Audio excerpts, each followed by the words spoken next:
এই ঘটনাটি আসছে মিশকাত শরীফের কোথায়? মিশকাত, আপনার নাম শুনছেন? মিশকাত শরীফ, এটা রাখবেন, এক্সে রাখবেন, এটা পড়বেন, আপনার আমলে ইলমে বরকত দিয়ে দিবেন। কে?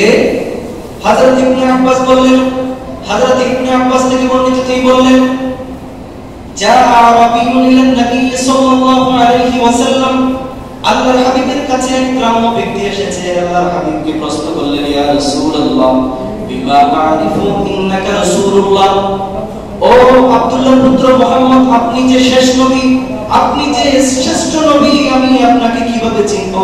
আল্লাহর হাবিব তাকে বললেন, ও এক গ্রাম্য ব্যক্তি, ও এক গ্রাম্য ভাই, ওই দূর থেকে অনেক দূরে যে খেজুর গাছ দেখা যায়, সেই খেজুর গাছের উপরে যে খেজুরের ফনা আছে, খেজুরের খাদি আছে, সেটি যদি আমাকে বলে ইন্নী রাসূলুল্লাহ, আমি আল্লাহর রাসূল, তাহলে আল্লাহর সাথে তুমি কি ঈমান আনবে, তুমি কি ইসলাম কবুল করবে?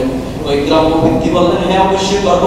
আল্লাহর হাবিব খেজুর গাছের ফনা, খেজুর গাছের খেজুরের খাদিকে ডাক দিলেন, সাথে সাথে মুহূর্তে আল্লাহর হাবিবের কদমের সামনে উপস্থিত করে দিলেন একজন, তিনি কে?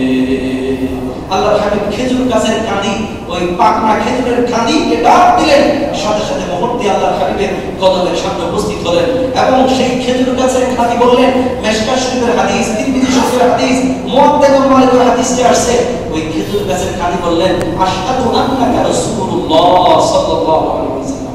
খেজুর গাছের কাঁদি বলছেন, ইয়া রাসূলুল্লাহ, আমি সাক্ষ্য দিচ্ছি, বেশক আপনি আল্লাহর রাসূল, আপনি সর্বশ্রেষ্ঠ রাসূল মুহাম্মদ রাসূলুল্লাহ সাল্লাল্লাহু আলাইহি ওয়াসাল্লাম। ওই গ্রাম্য ব্যক্তি আশ্চর্য হয়ে গেলেন, আরে আমি তো জিন্দেগিতে